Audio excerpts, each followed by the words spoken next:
Hello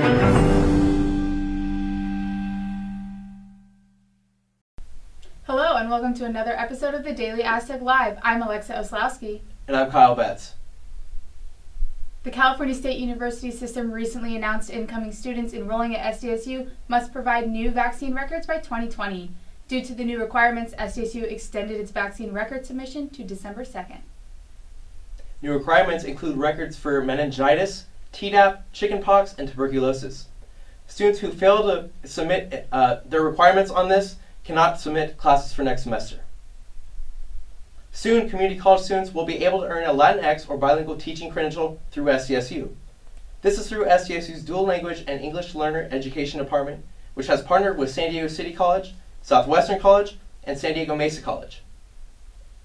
According to Assistant Professor Sarah Hernandez, this initiative stems from a gap between Latinx students and a shortage of bilingual teachers. Up to 125 students are expected to participate in this bilingual credential program. This semester, SDSU's parking permits have gone paperless. All permits are now in an electronic system tied to your license plate number. But faculty and staff are voicing concerns over privacy and cross-campus travel. Two staff unions on campus are raising concerns as to whether these parking permits can be transferable to other campuses. But in the meantime, parking permits can raise concerns as to whether they can be tracked for employee attendance. Up next, sports editor Aaron Tolentino will join me to discuss a new law that may require California colleges to pay their athletes. But first, starting this semester, freshmen are no longer allowed to bring cars to school. The Daily Aztec's Kendall Kadeski took to our campus to find out what freshmen think about the new policy.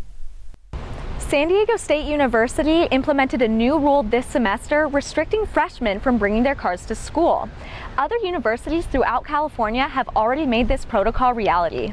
The university claims that the policy was to support their sustainability efforts, but some students think otherwise. I know I can't do too many things off campus, or if there's any sort of commute, I probably would not take that job.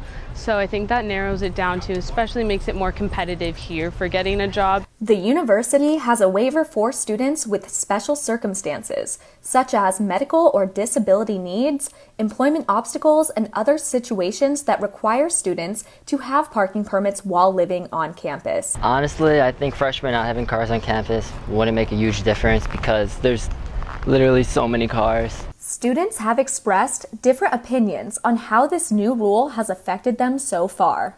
It's both good and bad. It keeps you here on campus and forces you to interact with people, but you can't really go out into the city and stuff. While the school made their intentions clear, students have their own thoughts on whether or not they think this new policy is helpful. And for the Daily Aztec, I'm Kendall Kadeski.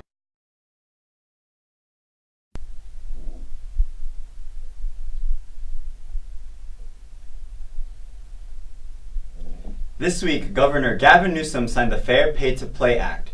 This bill will give college athletes the right to profit from their name, image, and likeness. This bill will take into effect until January of 2023, but that didn't stop SDSU football coach Rocky Long and student athletes from talking about it this week. Well, Long didn't actually say anything in Tuesday's news conference. Long did say he was going to keep his personal feelings about the bill to himself, noting that the bill won't come into effect until 2023, and a lot can change from now and then. So Kyle, what potential problems, consequences do you think could arise from this bill once it takes into full effect in 2023? Yeah, as you mentioned, a lot can happen between now and 2023, but for me there are three different possibilities that can come into play here. One is being that the NCAA could secede from all California schools. And that's because California schools obviously want to pay their athletes, but the NCAA, as for now, does not. Another aspect that can be affected is recruiting. A lot of these 4- or 5-star athletes are going to want to come to these California schools that are paying athletes as opposed to NCAA schools. And then another thing that could come into play is the NCAA staying in California, but they won't have any postseason competition, whether it be bowl games, conference championship games, any game of that sort. So Aaron, some SDSU football players talked about the new bill this week. What do they have to say about it? So in Tuesday's news conference, senior tight end Parker Houston said, quote, "It's a good step in the right direction. It's a step in the right direction." So Parker Houston was saying, while that is a good thing that, athletes can benefit from this, he did note that the NCAA is likely going to put its foot on this rule and ban players from mainly football, basketball, and baseball from participating, like you said, postseason competition, bowl games, and championship games. So he said that is something that is unfair, and that's something that the university, San Diego State in particular, should consider once the bill comes into full effect by 2023. And then senior cornerback Luke Barku added that it's a good opportunity for student athletes to make money and benefit from this. However, he kind of seconded Parker Houston's comments, saying that the NCAA will likely ban these student athletes that do choose to profit from their name, image, and likeness from postseason competition, championships, bowl games, and all of those games and that sort. So Barku ultimately said that he disagrees with the bill until the NCAA lets players profit off their own image and likeness while be able to compete in these big championship games. So Kyle, what sports do you think ultimately will be affected, and once the bill hits in 2023, what ways can the student athletes actually benefit from this? For me, there are three major sports really at the school that generate the most profit. So that being football and men's and women's basketball. I think those are the three sports that will be directly impacted by this when the bill comes into effect in 2023. And for me, I think the athletes are going to accept a lot of sponsorships or endorsements. That's a way they'll make profit off their name. Another thing that can come into play is advertisements, whether it be billboards, TV commercials. And then the third thing I think that will happen is apparel and autographs. Athletes already sign autographs to fans, and if that even comes on apparel, like a name on the back of a jersey or something like that, that'll generate a lot of profit just for the athletes themselves. So I think we need to consider all those things. So now that we talked about what's going on in college sports off the field, on the field, what's going on for the San Diego State football Aztecs? Well, the Aztecs are coming off a bye week right now. They played Utah State 2 weeks ago and had a tough loss. That was their first game of Mountain West play.